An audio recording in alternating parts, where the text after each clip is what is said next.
I am Dolly, born and raised in Hawaii. I live in Hawaii with my mother and my husband. My husband is a self-proclaimed surfer. Surfing is his hobby, and he moved to Hawaii from Texas specifically to do that. I first met my husband on the day he was shopping at the seaside shop run by my mother. "Hi," he greeted, glancing at me as he bought a pork and egg sandwich. "This is delicious, isn't it? I like it. Did you come from the mainland? Can you tell?" He smiled sheepishly, like a child caught doing something naughty. His natural smile was charming. "There's a surfing contest next Sunday at the beach next door. Would you like to come watch?" he said, handing me a spectator ticket. I was free that day, so I went to the venue of the event and was completely captivated by the sight of him riding the waves, unknowingly staring at him the whole time. I fell for him, and after 6 months of dating, we got married. My mother, who had divorced my father when I was in the first year of middle school, raised me alone while running a communal shop. This communal shop was a unique Hawaiian system where local villagers jointly invested and operated it. The roof of the shop my mother runs was covered with traditional Hawaiian tiles, perfectly harmonizing with the bright summer sky and the cobalt blue sea, making it look like something out of a postcard. This shop was loved not only by the locals but also by tourists. My father and mother are coming to Hawaii this weekend. During dinner, as the three of us were eating, my husband started talking a bit nervously. "Speaking of eating, haven't met your parents yet." Laughs. "That's right. Since Dolly rushed the marriage." Laughs. "Oh, Mom, be quiet." Laughs. "I'll be busy with the surf school. Could you pick up my parents from the airport?" "Okay. I'm off this weekend, so it's no problem." "Thank you. Since they're coming, let's have dinner together with you and your parents." "Sounds good." I agree. I help out at my mother's communal shop while also working as a caregiver at a nursing facility. This weekend happens to be my off day, so I'll head to the airport early in the morning, pick up my husband's parents, take them to the Waikiki Aquarium, and then to Hawaii Island the next day. The first night, we went out to a neighboring town and had dinner with the 5 of us at a steakhouse I had booked. My husband joined us after finishing his work. His parents, my in-laws, seem to be a bit more reserved than he is. To avoid awkward silences, my husband always made an effort to keep the conversation going. "Dad, Hawaiian steaks are big and thick, right? If you can't finish it, I'll eat it," he said, transferring meat from his father-in-law's plate to his own like a boy. Haha, I found his childish behavior amusing and had a hard time suppressing my laughter. Less than a month later, only my father-in-law came to Hawaii alone. He appeared on his motorcycle in front of our house without any notice and had a long talk outside with my husband. When my husband came back inside, his expression was gloomy, and although I was curious, I didn't ask him anything. The next day, in front of me and my mother, my husband said with a serious look on his face, "My parents are going through a tough time, and I want to help them with $500 each month." What? It was so sudden that both my mother and I were taken aback. "What happened?" After a pause, my mother asked my husband. "I hadn't told you yet, but my dad has been running a motorcycle repair business in Texas." Listening to their conversation, I realized that I knew very little about my husband's parents. According to my husband, his father's business has been struggling due to domestic price increases and delays in importing parts from abroad, and he's finally had to close it down. Last month, my father-in-law showed up without any notice because he had already closed his shop in Texas, loaded his motorcycle onto a plane, and came to Hawaii to heal his spirit. "I can understand your feelings, but..." I didn't say it out loud, but I felt the same as my mother. After a moment of silence, my mother spoke in a more serious tone than usual. "It's difficult for us to come up with $500 every month. Can't you somehow manage it? Please?" "Yes." The distress was clear on my mother's face. At that moment, I was thinking to myself, if his own parents are struggling, shouldn't he be trying to earn more to help them first?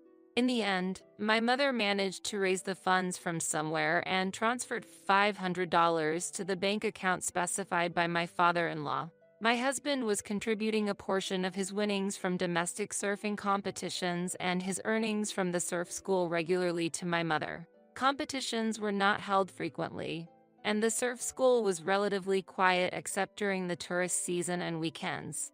Instead of working part-time during his free time, he would grab his surfboard and head to the sea, citing preparation for the next competition as his reason. The following month, my husband said this: "It's about time to send money to my parents again.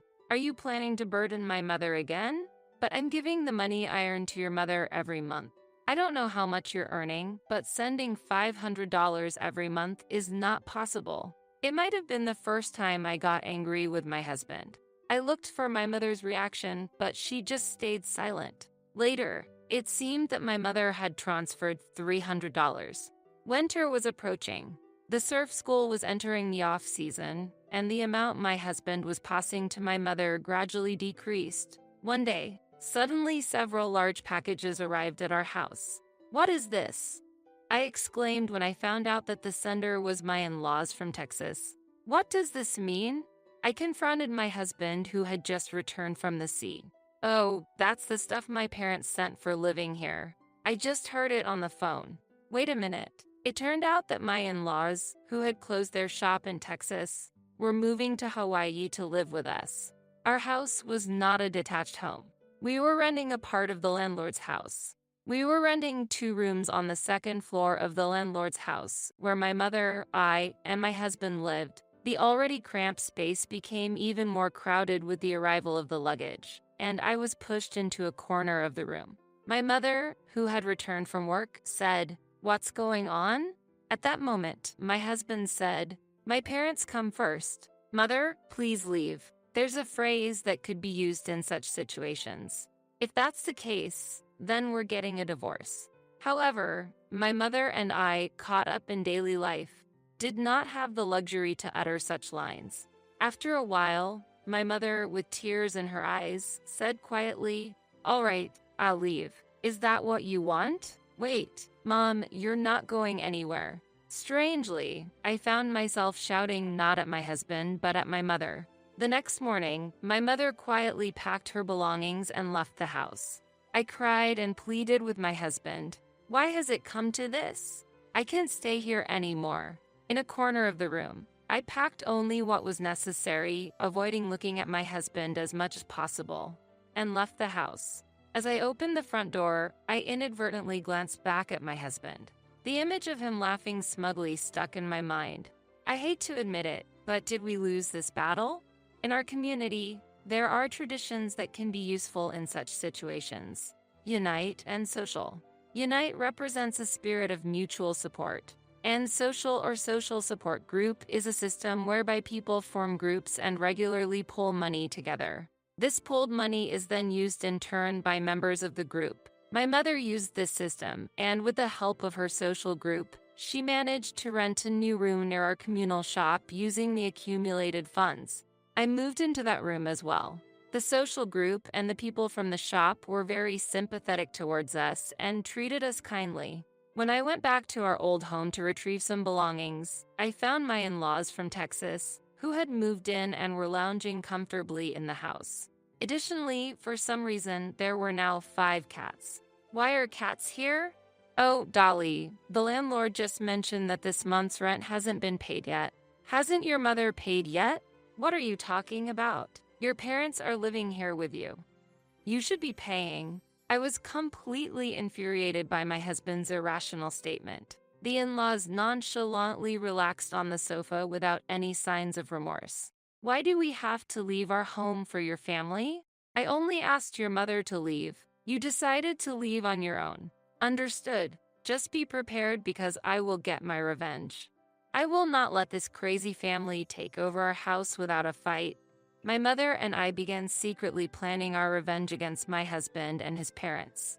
Our landlord, the people from the communal shop, and my mother's social group all agreed to help us. Everyone advised that divorce was the best option, offering their support and promising to help if needed. So, I wrote up the divorce papers and went to give them to my husband. "Humph." He snorted disdainfully but immediately signed the divorce papers. Reflecting on it now, my husband may have always intended to live here with his parents from the beginning. However, I felt good about presenting the divorce papers in front of my in-laws at that time. After the divorce was settled, my mother and I went to bid farewell to my husband and his parents. "This is our house. Please leave."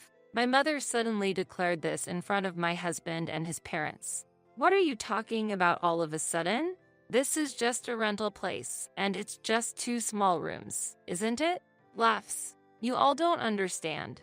The landlord downstairs, Oliver, is my maternal uncle, so essentially, this house is ours. You are the ones who need to leave, so please do so quickly." Unbeknownst to us, the landlord, my uncle, had also come over. "If you can't pay the rent, you'll have to leave." While they remained silent, my mother took out her smartphone and showed a post from a specific social media group to my in-laws and husband. "Please look at this. It appears you were running a bike repair business in Texas and an NPO simultaneously. But this NPO doesn't actually exist and is just targeting subsidies, isn't it? What do you think will happen if this fact becomes public?" It was a post from an SNS group supporting rescue cats. The post included a photo of my in-laws surrounded by cats and a caption in English: "These two are fraudsters. They have already been featured in a women's weekly magazine, and I am considering litigation." That's a lie. It's just a fabricated story by someone jealous. How dare you say that about our goodwill? Here is the weekly magazine that just came out. This photo is definitely you, isn't it? Weekly magazines always exaggerate and write things different from the actual facts. If that's the case, I have a contact with the Texas State Police. I'll get them to verify the facts. As I said this, I took out my smartphone from my bag. "Hello, Mac. Sorry to bother you when you're busy. But is it okay to talk? I have something I need to investigate. It's about the NPO involved in a fraud scandal over rescue cats that was in a weekly magazine." "Oh, I've heard about that. They've been approaching young and beautiful women for transfers and asking for donations from people far away to fundraise." I intentionally turned on the speakerphone to let everyone hear the conversation. Apparently, the pro surfer Morgan Brown is also involved in this matter, and his official blog has lured many young women. I'm not sure if it's true, though. Laughs. The faces of my husband and his parents changed dramatically as they listened. "Can the police investigate this?"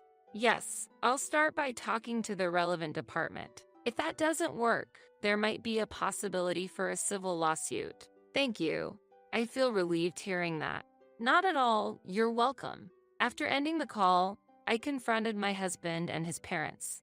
All 3 of them were clearly pale. My mother-in-law was nervously clutching my father-in-law's sleeve. The next day, I received a call from my uncle. When I went to collect the rent this morning, the 2nd floor was completely empty, and only the cats were left. It seems that my husband and his parents had fled during the night, fearing police intervention, leaving the cats behind. "Since it's a special occasion, let's all have a party tonight. Come over to my place." That evening, my mother and I headed to the house of our former landlord. The party, attended by friends from the communal shop and members of my mother's social group, was quite grand. Let us toast to the splendid performance of our Honolulu theater group. With that declaration, everyone raised a toast with Kona beer. Wasn't it a good idea to propose that impersonification-like plan? This guy played the role of a Texas state officer perfectly, although he was a bit clumsy. My claim of having a contact in the Texas State Police was a complete lie. The person I called at that time was Peter, a classmate who is here with us now drinking beer. Sorry for the poor acting. If I had a real police uniform, I could have acted more naturally. Additionally, the story about the landlord Mr. Lee being my mother's brother was also made up. In reality, the surname Lee is very common in Hawaii, similar to Smith or Johnson on the mainland. "Hey, it kind of feels like we're the fraudsters here," laughs. "But Dolly, maybe you should have settled for a typical Hawaiian man with short legs and a long body instead of falling for that careless guy from the mainland. They tend to have better personalities." But maybe I'm still not ready for marriage," laughs. "You're still young. Don't say such things." Even that lady has been married 4 times. Hey, that's one too many.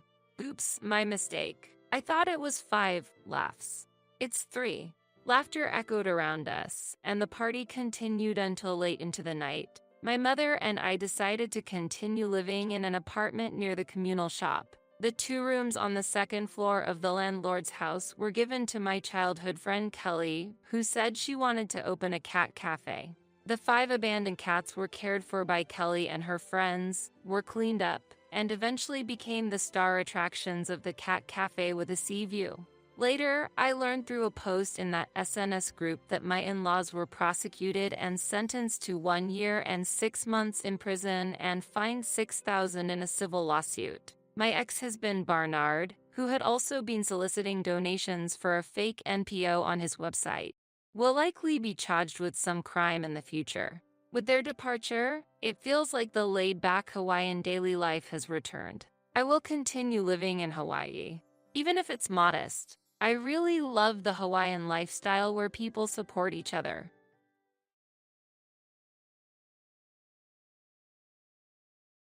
I decided to live with my sister and niece, so you should look for another cheap apartment as you are a stranger after all, David told me, and I was so shocked that my eyes widened.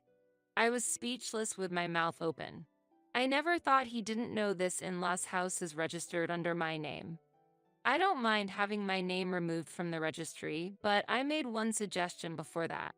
Leaving is an option, but in that case, I would like you to consider divorce, I replied with a smile. David gave a sarcastic smile and said, "My dad has passed away, and you are no longer valuable to me." He acted as if everything was permissible. "Don't expect any property division since you brought it up," he said authoritatively, and I sadly lowered my face and covered my mouth. "Go on and cry. Did you think I'll stop you? Lament being abandoned by your husband," he said. However, I was holding back desperately the laughter that was welling up, because David has no idea about the situation he is about to face. I immediately started thinking about a new place to live. Yes, that place would be perfect, I decided in my heart. An image of a high-rise apartment worth $1 million floated in my mind. I am Becky, 34 years old. I was about to take a new step toward the rest of my life. David is 2 years older than me, 36, and works at a high school. He works at a private girls' high school. David is relatively young among the male staff and seems to be popular with the students. Sometimes he receives letters from them, and on Valentine's Day, he gets several chocolates. Every time, David reacts as if it's bothersome. "You don't make that troubled face in front of the students, do you?" I ask, and he gives a wry smile. "Of course not. I wonder why they give me chocolates even though they know I'm married. It wouldn't hurt to accept them," I say, reminiscing about my high school days when I had a crush on a teacher more than 10 years my senior. That's dangerous. It would be a big problem if inappropriate rumors started at a girls' school, David says seriously. In this regard, David is very sincere. Even when he receives favorable looks from young students, he doesn't engage in inappropriate relationships, so I can feel at ease. David's seriousness probably comes from his father. Both of his parents were educators, and I feel their influence is significant. Currently, we live with David's parents at his childhood home. We planned to move out once we had a child, but unfortunately, we don't have any children yet. Moreover, the income I earn from my part-time job and the amount David contributes to the household don't leave much room for savings. Living with my in-laws is comfortable, and they are very warm towards me. My recent concern is the worsening condition of my father-in-law's legs. His ability to walk is deteriorating day by day, and he can't enjoy his walks as much as before. So we bought a wheelchair and tried to get him out as much as possible. I changed my job from a daytime position to an early morning shift at a bakery. This allows me to go for walks or shopping with my in-laws during the day. My parents have passed away, so I cherish my in-laws as if they were my own parents. They left me an inheritance, but I still wish they were alive. David has an older sister, Kim, who has a husband working for a major company and a 17-year-old daughter, Nicole. It's been 10 years since we got married, and Kim, who works, often leaves Nicole at our place. Thanks to that, Nicole and I have developed a close relationship. Nicole calls me Sister Becky and trusts me like her own sister. I was an only child, so it was very precious to have a sister-like presence in Nicole. Now that we don't have to take care of her at our in-laws, we still keep in touch frequently. However, my relationship with Kim isn't very good.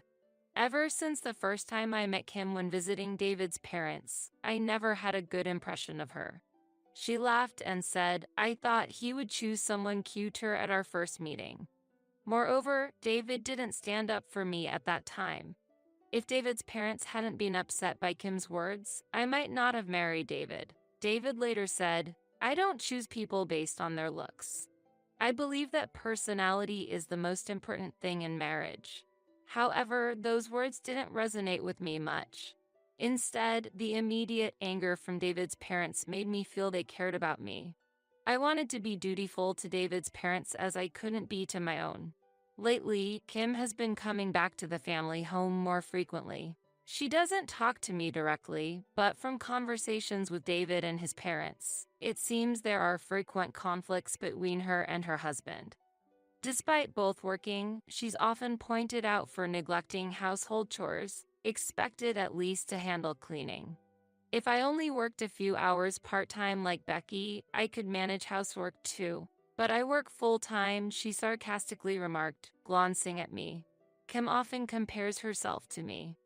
For a long time, I didn't understand why, but it seems she's competing with me.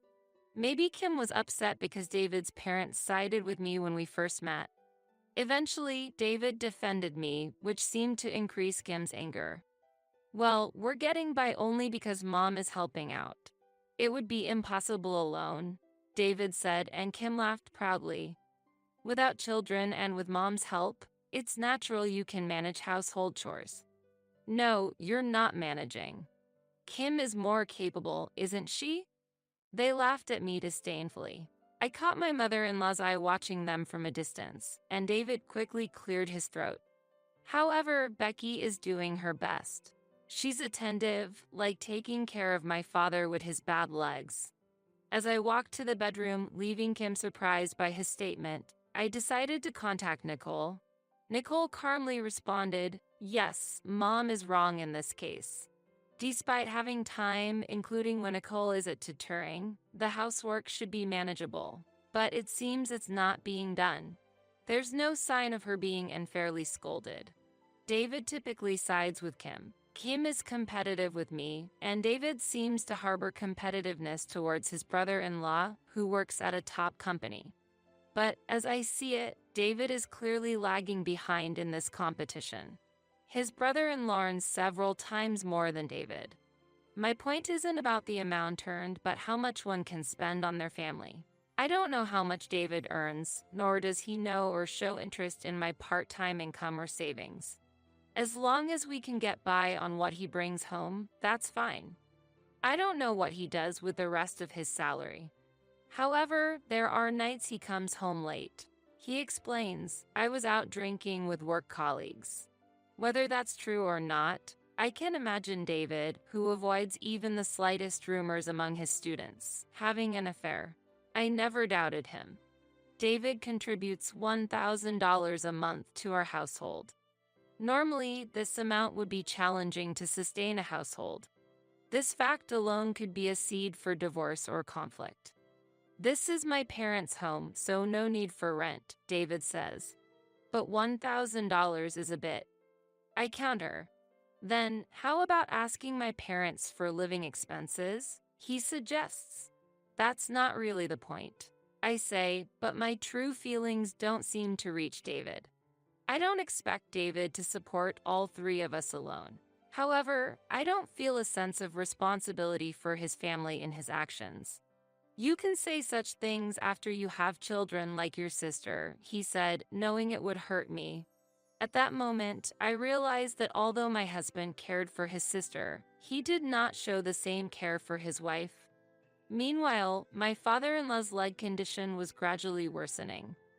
Our surroundings were all slopes, not suitable for wheelchair use. Why not consider moving? I suggested it to my in-laws when David was not around. But the budget, they responded. We could use the funds from selling the house, and I can cover the additional mortgage payments, I offered, and my in-laws exchanged glances. But Becky, that's a lot of money. You're already contributing more to the living expenses than David, my mother-in-law said with concern. Don't worry, I reassured them. I have an inheritance from my parents. If it can be used for my father-in-law and mother-in-law, my parents would be pleased, I explained. By then, my feelings for David might have almost disappeared. However, I felt affection for my in-laws and wished to continue living with them. We decided to move to a new home after discussing it with David's parents. Before moving, we made the house wheelchair accessible and installed handrails to ease my father-in-law's movement. I believe the new house, especially for my father-in-law, was much more comfortable than the previous one. In the old house, even moving to the toilet was a struggle, but now he could use it with ease. Initially hesitant, my in-laws felt relieved after I accepted a certain condition. That was to put the new house in my name and keep this fact from David. I had kept the existence of my inheritance from my parents a secret from David. If David knew about your assets, he would rely on you even more. We can't allow that, my father-in-law said, showing his intention to protect me from relying on my parents' inheritance, which made me genuinely happy. I wish I had more strength. I'm sorry for being a burden, my father-in-law apologized, but I waved it off. Not at all. I look forward to our walks together every day, I told him, and he smiled gratefully. Thank you, he said. However, after having difficulty walking, my father-in-law's appetite decreased, and he lost quite a bit of weight. I hoped the new, more accessible house would help him regain his former vitality. What a lovely house, Kim commented while looking around during her visit. She tapped the handrail and added, but these handrails are a bit in the way. They spoil the look. The safety and well-being of my father-in-law are much more important than the appearance, I counted, and Kim, displeased, huffed and left without another word. We always leave the toilet lid open in our house. This is because lifting the lid is a significant burden for my father-in-law with his mobility issues. Therefore, we make sure to clean it regularly to prevent any bad odors. Despite the handrails, bending or leaning forward to lift the lid is painful for him, as he has complained. However, every time Kim uses the bathroom, she closes the toilet lid. No matter how much I explain, her behavior doesn't change. One day, after a loud noise, I rushed to find my father-in-law had fallen while trying to open the toilet lid. I've asked you not to close the lid, I exclaimed to Kim, who arrived later, supporting my father-in-law. I couldn't forgive her, even if she was my sister-in-law. Fortunately, my father-in-law wasn't seriously injured, but that didn't mean there was no problem. Leaving the lid open isn't hygienic, and it's not good feng shui either. You shouldn't leave the toilet lid open, Kim argued. Then, my usually calm mother-in-law retorted, that doesn't matter. Do you want to injure your father? It's okay, Mom. Kim didn't mean to. Really, it's exaggerating to say I caused my father's injury, Kim laughed off. But my mother-in-law's anger didn't subside, and she told Kim to leave the house. I thought we might live more peacefully. I momentarily felt relieved, but soon after, it was discovered that my father-in-law had cancer. The cancer had already metastasized throughout his body when found, leaving no room for treatment. Just half a year later, my father-in-law passed away. After the funeral, I was shocked by a conversation I overheard from the living room. Does this mean you'll inherit the house now? Kim was talking to someone, to which the reply was, I wonder, shouldn't Mom inherit it? That was undoubtedly David's voice. The expression on my mother-in-law's face, who was heading to the living room with me, froze. But it's a relief, isn't it? If his illness had dragged on, caregiving would have been tough, Kim said. True. But we have a convenient housekeeper, so no worries, David continued. What a thing to say. But maybe you're right, a laughing voice responded. Just as my mother-in-law reached to open the living room door, I firmly grasped her wrist. She was visibly angry, but I shook my head. Should we move in here too? Kim's cheerful laughter could be heard. I was undoubtedly furious. I had another reason to be angry with David. While organizing his suit for the funeral, I found receipts from dubious establishments and business cards with women's contact details. More of these were found when I searched his bag. These contacts were from afar, seemingly to avoid detection by school associates or students. Knowing he contributed little financially to the home while spending on such things fueled my anger. At that point, I was contemplating how to kick David out of the house. It's decided that my sister and niece will live together, so you, an outsider, should look for a cheaper apartment, David suddenly told me a few days after a month-long memorial service. I was dumbfounded, not understanding what he was saying. At that time, I learned that Kim's discord with her brother-in-law had deepened, leading her to declare, "I'm moving back home." Kim seemed to think that if she and Nicole left, her brother-in-law would apologize. So that's the plan. While surprised by the turn of events that I was being kicked out, David was unaware of a crucial fact. This in-law house is in my name, despite the fact that I am shouldering a mortgage payment of $1,800. I had been pondering how to evict David, but then realized there were other options. Considering transferring ownership to David, I devised a plan and smiled slyly. Leaving is an option, but in that case, I would like a divorce, I proposed. If I were to leave, divorce seemed fitting. Otherwise, I would end up at a disadvantage. Unaware of my intentions, David returned a spiteful smile. My dad has passed away, and you are no longer valuable to me, he declared. He took on an unpleasant demeanor, thinking he was in a superior position. Didn't expect any property division since you brought it up, he said condescendingly. I looked down and covered my mouth, replying with a trembling voice, "Understood." Hearing this, David laughed even louder. "Go on and cry. Did you think you'd be stopped? Lament being abandoned by your husband," he taunted. But I was desperately holding back laughter. The situation he was oblivious to, thinking he had the upper hand, was comical. Distracting David, I began thinking about my next place to live. Yes, that's ideal, I decided. I envisioned the $1 million high-rise apartment my parents left me. Recently, I was informed by the property management company that the family living in one of my properties was planning to move. It's one of several real estates left by my parents, and the rental income enriches my life. Especially the high-rise apartment my parents dreamed of holding a special place for them. I hadn't been particularly interested until now, but living in my parents' last dwelling might not be too bad. However, there's one concern. That is about my mother-in-law and Nicole, who will end up living in the same place as Kim and David. I continued to ponder how to rescue them. Then I will go to a facility as well, my mother-in-law declared when I informed her that I would be divorcing David and leaving. What? What are you talking about? Kim is coming back, David protested. Yes, if you say such things, Dad would be sad, Kim added. Dad would be sad? What would my mother-in-law think about Kim's words that trivialized the deceased father-in-law? However, at that moment, I came up with a plan. I whispered it to my mother-in-law, and we decided to proceed with the plan without letting the other two know. If they won't let me leave, I'll just have to be kicked out. With the divorce pending, I continued to live in my in-laws' house for the time being. Currently, I am living in the same living room with my mother-in-law. This is a temporary measure until I find a new place to live. When Kim and Nicole started living together, my mother-in-law and I put our plan into action. Why isn't there a dinner prepared for Dad tonight? My mother-in-law said at dinner, causing David, Kim, and Nicole to be astonished. What do you mean? Dad is no longer in this world. What are you talking about? David was confused. Kim was angry, and Nicole could not hide her concern. Each showed a different reaction.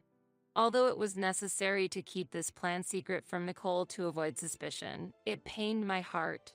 How can you say such a thing? Apologize to Dad. It's bad luck, isn't it, Dad? My mother-in-law spoke to the seed of the deceased father-in-law, creating an indescribable tension.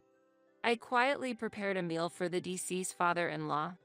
My mother-in-law continued to act as if he were still alive. If we closed the toilet lid, it would be inconvenient for Dad. The plan also served to admonish Kim and David for disrespecting the deceased. I also intended to see whether these two could ever take care of my mother-in-law in the future. Kim roughly grabbed my mother-in-law's hand and took her to the portrait. Why are you saying Dad is here? He's no longer in this world. Isn't that obvious from the portrait? Despite Kim's angry shouts, my mother-in-law calmly sat in front of the altar and quietly stared back at Kim. Dad is right here, she said while pointing to the portrait, as if she could feel his presence. She delivered these words calmly yet coldly to Kim. Your terrible words and attitude are also seen by Dad. Always, she said, making Kim visibly shiver. Stop it. Kim screamed and left the room. I had expected her to be the first to break. Mom has finally gone crazy, Kim complained. But when you take her to the doctor, they say there's nothing wrong, right? I counted, and Kim raised her voice in distress. Yes, outside she acts perfectly fine. In front of the neighbors, she's impeccable. I can't stand it anymore. Yes, but there's still a mortgage on this house, and without Mom's pension, we can't make the payments. I overheard them discussing secretly in the living room. While doing the dishes, I pretended not to hear while listening. Finding a facility is tough, and the costs are significant. Kim, can you bear those? They discussed. No way. That's impossible. We need to save for Nicole's college tuition until she graduates. It seemed they were more troubled by the financial burden than my mother-in-law's health. Truly disgraceful. Reaching my limit, I turned off the tap and joined their conversation. I found a new place to live. If you'd like, I can take my mother-in-law and care for her until we find an appropriate facility, I suggested, watching them look at each other before adding, also, about the mortgage on this house. I've been the one making the payments. Really? Is that so? David muttered to himself in a daze. The amount left after deducting living expenses from my part-time income is enough for the payment. I had anticipated David thinking that. He probably assumed, now that my sister's income is there, it will be easy. Pretending not to hear, I chuckled inwardly as I told him, if your mother and I leave together, I'll transfer the property and loan payments to David. David simply replied, understood. At that moment, feeling relieved that my mother-in-law would be protected, a new development awaited us. However, it might have been a rather favorable turn of events for us. After returning home from high school, Nicole came to me with a serious concern. She had heard from a friend that her mother might be having an affair. Her friend had seen Kim walking arm in arm with a suited man one night, someone who wasn't Nicole's father. Upon further questioning, it turned out this happened while Nicole was at her tutoring session. It became clear that Kim's neglect of household duties wasn't due to parenting or work, but her affair. I assured Nicole I'll handle this matter and made her promise to keep it a secret. I immediately hired a detective to investigate Kim's affair. Perhaps she had let her guard down during the separation from her husband. Or maybe she was contemplating divorce. But her lapse came too soon. The legal divorce hadn't been finalized yet. Once the detective's evidence brought the affair to light, her brother-in-law initiated divorce proceedings. Nicole's father gained custody, and she went to live with him. Kim, along with her workplace lover, was sued for damages by her brother-in-law. Relieved, my mother-in-law and I left the in-laws house and moved to a high-rise apartment worth $1 million, starting a new life. One evening, while we were enjoying our peaceful days, the intercom suddenly rang. Displayed on the screen were David and Kim. What brings you here? I asked nonchalantly, but David retorted, because you won't answer the phone. I'll step outside. I informed my worried mother-in-law before heading out. I had no intention of inviting them into my home or letting them pass the entrance. Just leave it be, I muttered to myself as I headed to the front hall. We can't talk here, I said, and we drove to a nearby cafe. During the drive, David kept complaining, "How can you afford to live in such a fancy high-rise apartment? It's an inheritance from my parents. I just rented it out to others until now," I explained. "Why didn't you tell me something so important?" David pressed, but I calmly replied, "Was there a need to? I was paying the living expenses. Besides, this property is not part of the estate division." David was the one who denied the property division. It was clear they had no grounds to complain to me. Once we arrived at the cafe and settled at a table, the conversation predictably turned to the mortgage of the in-laws' house. "Why is it so high?" "A monthly payment of $1,800. David, trying to keep his voice down, was visibly furious. He must have wanted to scold me right there. I sipped my coffee leisurely and smiled gently. "That's the value of the property, isn't it?" I responded, to which David exploded, "This is no joke," and slammed the table.